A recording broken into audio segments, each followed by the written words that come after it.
Bangladesh police অ্যাসোসিয়েশনের নতুন সভাপতি মোহাম্মদ আবদুল্লাহেল বাকি বলেছেন, পুলিশ ২৪ ঘণ্টায় জনসাধারণের সেবায় নিযুক্ত সংস্থা। পুলিশ কখনো কর্মবিরতিতে যেতে পারে না। তিনি বলেন, বর্তমান পরিস্থিতি দ্রুত মোকাবিলা করে দ্রুত সময়ের মধ্যে থানা ও পুলিশের কার্যক্রম শুরু করা হবে। বুধবার দুপুরে পল্টনে বাংলাদেশ পুলিশ অ্যাসোসিয়েশনের কার্যালয়ে এক সংবাদ সম্মেলনে এই তথ্য জানান তিনি।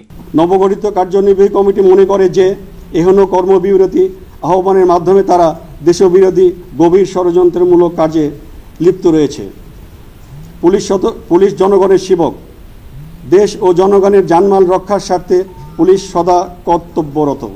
আমরা এখনো দায়িত্বজ্ঞান বর্জিত কাজ সম্পূর্ণভাবে বেআইনি ও ভিত্তিহীন মর্মে ঘোষণা করছি। এ সময় আবদুল্লাহেল বাকি বলেন, পুলিশ জনগণের বন্ধু, তবে হাসিনা সরকার ও তার দলীয় রাজনৈতিক রোশানল পুলিশ বাহিনীকে লাঠিয়াল বাহিনীতে পরিণত করেছিল।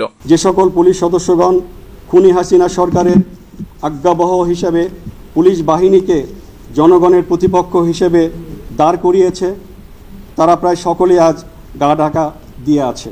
এদিন লিখিত বক্তব্যে সভাপতি বলেন, নতুন বিজয়ের এই আনন্দ যাতে কোনোভাবেই ম্লান না হয় সেদিকে সকলের সতর্ক দৃষ্টি আকর্ষণপূর্বক জন আকাঙ্ক্ষার সাথে সঙ্গতি রেখে স্ব দায়িত্ব পালন করার জন্য অধস্তন সব পুলিশ সদস্যদের উদাত্ত আহ্বান করা যাচ্ছে। নতুন বিজয়ের এই আনন্দ যাতে কোনোভাবে ম্লান না হয় সেদিকে সকলের দৃষ্টি আকর্ষণপূর্বক জন আকাঙ্ক্ষার সাথে সঙ্গতি রেখে স্ব দায়িত্ব পালন করার জন্য অধস্তন সকল পুলিশ সদস্যদেরকে উদাত্ত আহ্বান করা যাচ্ছে।